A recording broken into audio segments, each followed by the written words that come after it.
നമ്മുടെ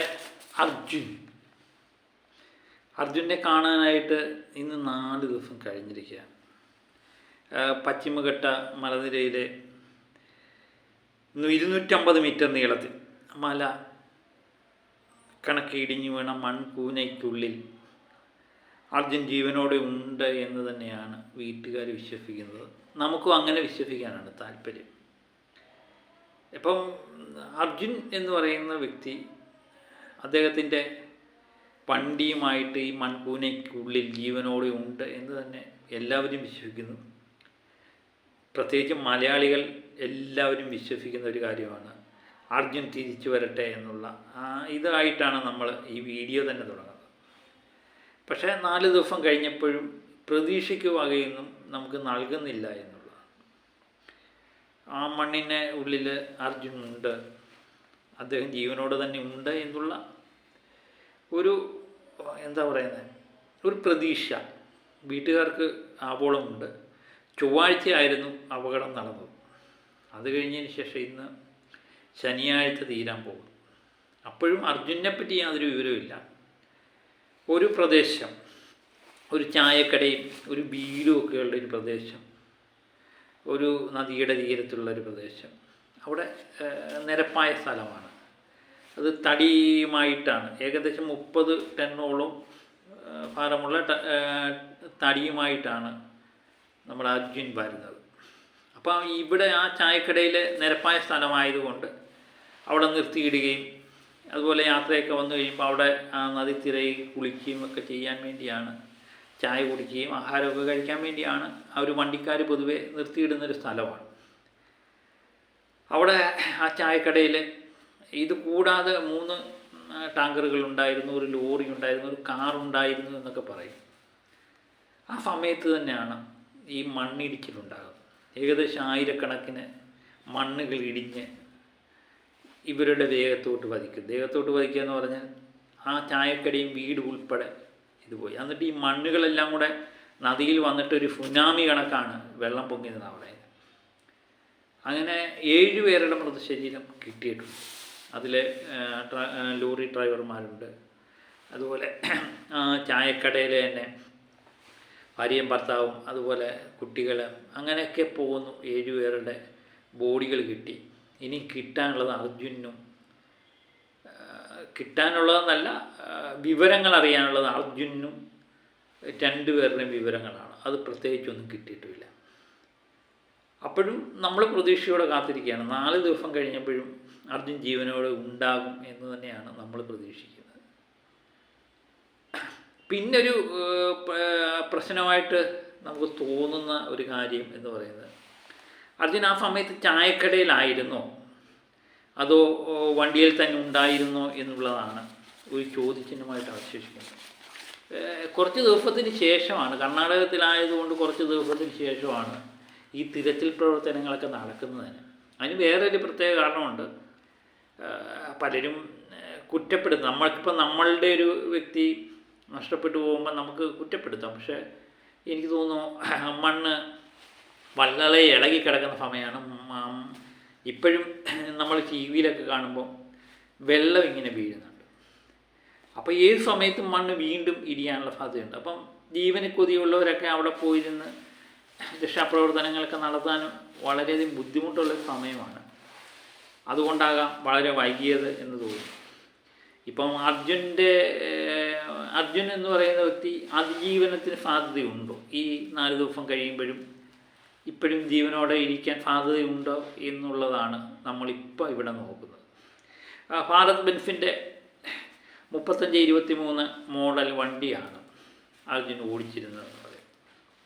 അർജുൻ ഇതുപോലെ തന്നെ പല ഘട്ടങ്ങളിലും അപകടങ്ങളിലൊക്കെ സംഭവിച്ചെങ്കിലും വളരെ തിരിച്ചു വന്നിട്ടുണ്ട്. അപ്പോൾ അതുതന്നെയാണ് പ്രതീക്ഷ നൽകുന്നത്. ഭാരത് ബെൻസിൻ്റെ വണ്ടിയെപ്പറ്റി, വണ്ടി ഒരു അതിജീവനത്തിനുള്ളൊരു മാർഗമായിട്ടും എല്ലാവരും കാണുന്നുണ്ട്. ഈ വണ്ടിക്കുള്ളിലാണ്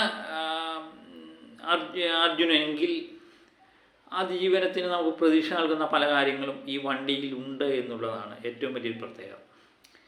12 വീലുള്ള ഡീസൽ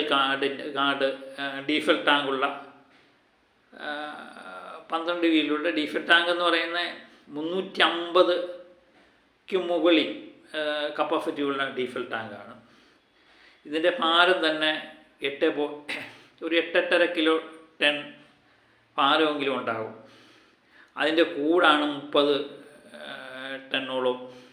തടിയും കൂടെ ആകുമ്പോൾ ഏകദേശം ഒരു വലിയ മൺതിട്ടകൾക്കൊന്നും ഇടിച്ചു തെറിപ്പിക്കാനുള്ള കപ്പാസിറ്റി ഒന്നും ഇല്ല എന്നുള്ളതാണ്. കാരണം എത്ര ശക്തമായിട്ട് വന്നാലും അർജുൻ വണ്ടിക്കുള്ളിലാണെങ്കിൽ ഒരുമാതിരി കുഴപ്പമില്ലാതെ ജീവിക്കാൻ പറ്റുന്ന സാഹചര്യം ഈ വണ്ടിക്കകത്ത് തന്നെ ഉണ്ട്. അതിജീവനത്തിനുള്ളൊരു മാർഗമുണ്ട് എന്ന് ഞാൻ പറയാനുള്ള കാരണം AC ഉണ്ട്. അതുപോലെ നിരന്തരം യാത്ര ചെയ്യുന്നുണ്ട്, അധികം ദിവസങ്ങൾ നീണ്ട യാത്രകൾ ചെയ്യുന്നുണ്ട്. ആഹാരവും വെള്ളമൊക്കെ കൂടുതലായിട്ട് ഉണ്ട് എന്ന് തന്നെയാണ് അർജുൻ്റെ വീട്ടുകാരും ആ ലോറി ഉടമയൊക്കെ പറയുന്നത്.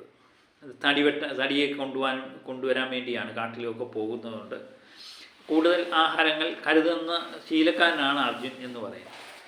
അങ്ങനെയാണെങ്കിൽ അതൊരു ശുഭസൂചനയാണ്. അതുപോലെ വണ്ടിക്കകത്ത് AC ഉണ്ട്, 1-2 പേർക്ക് അതിനകത്ത് കിടക്കാനുള്ള സൗകര്യമുണ്ട്, ആഹാരമുണ്ട്. അതുപോലെ തന്നെ പിന്നെ ഇതിൻ്റെ ഉള്ള പ്രത്യേകത, ഈ വണ്ടിക്കുള്ള ഭാരത് ബെൻസിൻ്റെ വണ്ടിക്കുള്ള ഏറ്റവും വലിയൊരു പ്രത്യേകത എന്ന് പറയുന്നത് ഒരു 7-8 ടണ്ണ് വലിപ്പമുള്ള പാറകൾ പോലും ഈ വണ്ടിയുടെ മുകളിൽ വന്ന് വീണാൽ വണ്ടിക്ക് യാതൊന്നും സംഭവിക്കത്തില്ല എന്നത്. വണ്ടി ലോക്കായി കഴിഞ്ഞാൽ മണ്ണിനുള്ളിലാണെങ്കിലും വണ്ടിക്ക് വലിയ കുഴപ്പമില്ല. അത് 12 ടയറുള്ള വണ്ടിയാണ്. അപ്പം താന്നു പോകാനുള്ള സാധ്യതയൊക്കെ വളരെ കുറവാണ്. അപ്പം സുരക്ഷിതമായിട്ട് ആ വണ്ടിക്കകത്തിരിക്കുകയും ആഹാരവും നല്ല വായുവൊക്കെ കിട്ടി കഴിയുമ്പോൾ AC ഒക്കെ ഉണ്ടെങ്കിൽ അവിടെ അതിജീവനത്തിനുള്ള സാധ്യത കാണുന്നുണ്ട്. അതിനുശേഷം പിന്നൊരു പ്രത്യേകതയായിട്ട് പറയുന്നതെന്ന് പറയുന്നത് മൊബൈൽ ഫോൺ ഇടയ്ക്ക് ഓണായതായിട്ട് പറയുന്നതും പ്രതീക്ഷയ്ക്ക് വക നൽകുന്നുണ്ട്.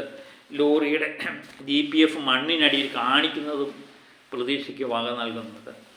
അപ്പോൾ അങ്ങനെയൊക്കെയുള്ള കാര്യങ്ങൾ ഇത് കാണുന്നുണ്ട്. അപ്പോൾ ഈ വണ്ടിയെപ്പറ്റി നമ്മൾ പറഞ്ഞ ഭാരത് ബെൻസിൻ്റെ വണ്ടി ഇവർ പറയുന്നത് 12 വർഷത്തിൽ, ഈ 12 വർഷമായി ഈ വണ്ടിയുടെ ഇറങ്ങിയിട്ട്. പക്ഷേ അതിനുശേഷം ആകെ ഈ അപകടങ്ങളിൽപ്പെട്ട് 2 പേർ മാത്രമാണ് മരിച്ചതെന്നുള്ളതും ഈ പ്രതീക്ഷയ്ക്ക് വക നൽകും.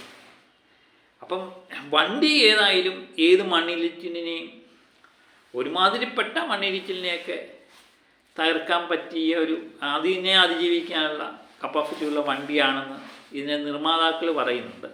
അതാണ് നമുക്ക് പ്രതീക്ഷയ്ക്ക് വക നൽകുന്ന ഒരു കാര്യം.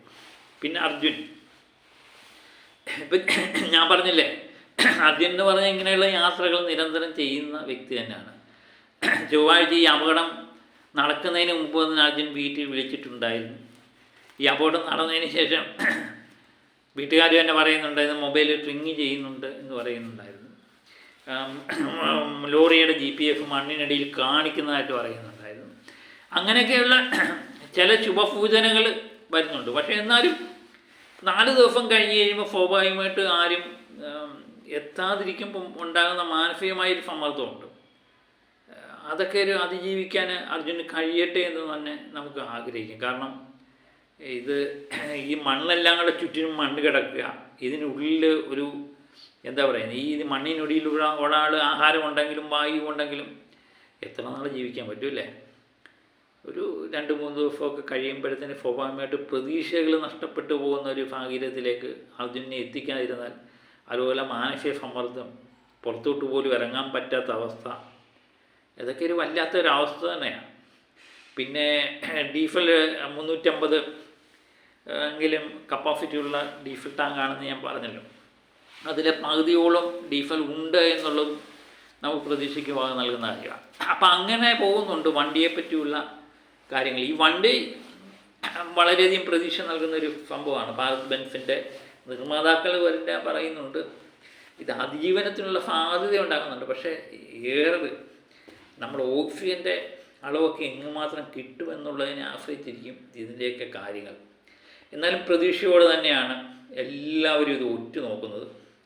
അർജുനന് പ്രത്യേകിച്ചൊന്നും സംഭവിക്കാതെ അർജുൻ ജീവിതത്തേക്ക് തിരിച്ചു വരട്ടെ എന്ന് നമുക്ക് ആഗ്രഹിക്കാം, അല്ലേ?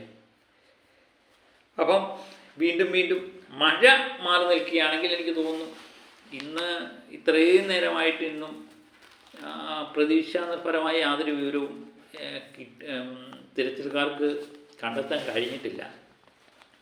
എന്നാലും നദിയിലൊന്നും പോയിട്ടില്ല എന്നുള്ളത് സ്ഥിരീകരിച്ചിട്ടുണ്ട്. പിന്നെ ആ മണ്ണിനടിയിൽ തന്നെയാണ്. അർജുൻ ഉൾപ്പെടെ 2 പേരുടെ വിവരമാണ്, അർജുനും 2 പേരുടെയും വിവരമാണ് ഇനി കിട്ടാനുള്ളത്. അത് എത്രയും പെട്ടെന്ന് തന്നെ കിട്ടും എന്ന് തന്നെ നമുക്ക് പ്രതീക്ഷിക്കാം, അല്ലേ?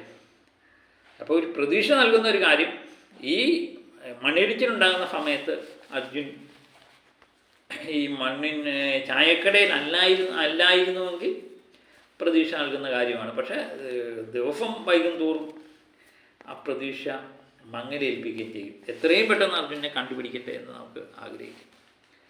അതാണ് പ്രാർത്ഥനയോട് നമുക്ക് കാത്തിരിക്കാം. കേരളം പ്രാർത്ഥനയോട് കാത്തിരിക്കുന്നു, നമുക്കും പ്രാർത്ഥനയോട് കാത്തിരിക്കാം, അല്ലേ? ഓക്കെ, മറ്റൊരു വിഷയമായി വീണ്ടും എത്താം.